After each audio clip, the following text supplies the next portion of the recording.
Olá, Dimitri, como vai? Vamos dar início aqui em mais um episódio do Conexão Cidadão. Carol, por aqui tudo ótimo, já estou preparado e podemos começar.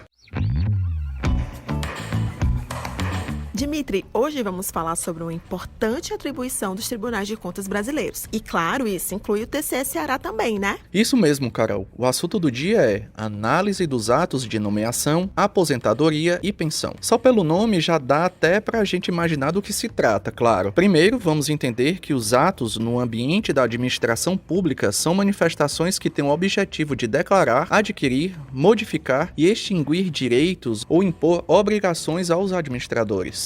Exatamente, Dimitri. É isso que diz a lei. Segundo a Constituição Federal, os tribunais de contas têm o papel de examinar a legalidade de atos envolvendo os servidores públicos, desde a chegada até sua saída na estrutura dos órgãos e entidades públicas. Então, para deixar assim bem claro, o lance é o seguinte: quando algum servidor público começa a trabalhar, ou então quando ele se aposenta, é papel dos tribunais de contas verificar se tudo foi feito conforme a lei. Além disso, caso o servidor ou servidora venha a falecer, seus dependentes têm direito a uma cota familiar, a partir da data do óbito, claro. Esse benefício é chamado de pensão. Para a gente entender bem direitinho qual a importância desses procedimentos legais, conversamos com a diretora de atos de admissão, Nara Correia. A diferença dos procedimentos de admissão na administração pública dos ocorridos no setor privado está preconizada na Constituição Federal de 88, que disciplina que a investidura em cargo público deve ocorrer mediante concurso público, diferente na iniciativa privada, que há várias maneiras, de seleção, de recrutamento de pessoal para as empresas. Outra diferença que a gente pode aqui pontuar são as normas que regem essa relação. No caso, no serviço público, tem o Estatuto do Servidor Público, documento que consta todos os direitos, obrigações e demais disposições que o servidor público deve seguir. E no caso da iniciativa privada, existe a CLT, a Consolidação das Leis Trabalhistas. Então, assim, basicamente, para que se possa entender, que a admissão no serviço público deve ocorrer mediante concurso público. Aí você pergunta, após a aprovação do concurso público, a administração, ela tem alguma obrigação com o Tribunal de Contas? Tem.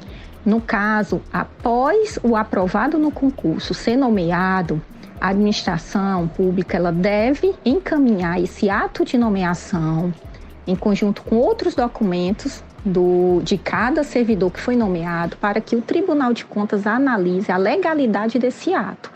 E quais os aspectos que o Tribunal de Contas analisa?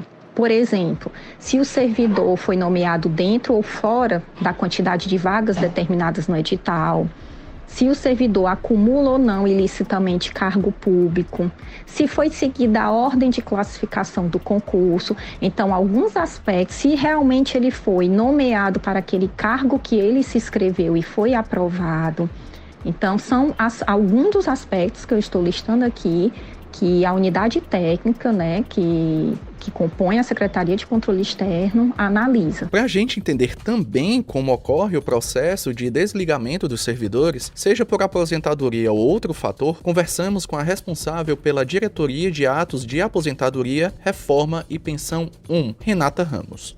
Inicialmente, no caso das aposentadorias voluntárias e das pensões, o servidor ou o dependente, daquele servidor, ele se dirige ou ao órgão de origem ou ao Instituto de Previdência, no caso, vinculado do servidor, para poder fazer o requerimento do benefício, Ele irá de posse, das documentações que estão dispostas nas instruções normativas aqui do tribunal. No caso do Estado, é a IN número 01 de 2017 e no caso do município, a IN número 03 de 2015.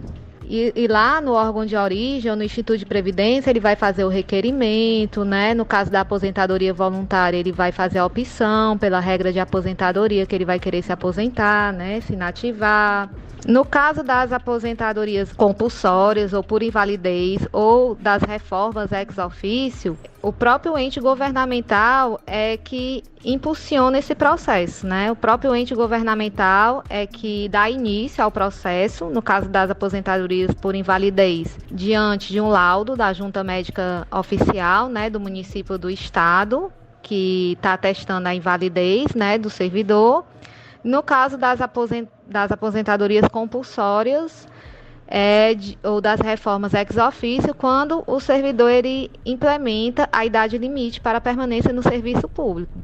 Posteriormente a isso, todo o processo, o trâmite é o mesmo, né? A única diferença é que nas aposentadorias por invalidez compulsórias e reformas ex officio, o servidor ele não precisa ir ao órgão de origem ou ao Instituto de Previdência para poder dar entrada na sua aposentadoria, né? O próprio Estado, o próprio ente governamental, ele tem o poder, o direito de dar início ao processo de ofício. Importante isso que a Renata fala, já que é competência dos tribunais de contas analisar a legalidade desses atos. A Corte de Contas estabelece prazos e requisitos para a administração pública encaminhar a documentação necessária. Também é papel da Corte de Contas realizar inspeções e diligências para comprovar o tempo de contribuição e vantagens concedidas aos servidores. Tanto a Nara como a Renata atuam dentro da Secretaria do Controle Externo do TCE Ceará, a SESEX, nas unidades voltadas especificamente a analisar e instruir os processos envolvendo atos de pessoal. Estas áreas são responsáveis pelo apoio técnico e assessoramento às decisões da Corte de Contas, já que o processo será julgado pelos conselheiros do TCE Ceará. Conforme o relatório de atividades de 2020 do TCE, foram analisados 4.455 processos de nomeação, aposentadoria, pensão e revisão de proventos, além da revisão e reversão de pensão e de reforma. Outro ponto importante aqui, no caso cearense, é que os gestores estaduais e municipais devem encaminhar de forma eletrônica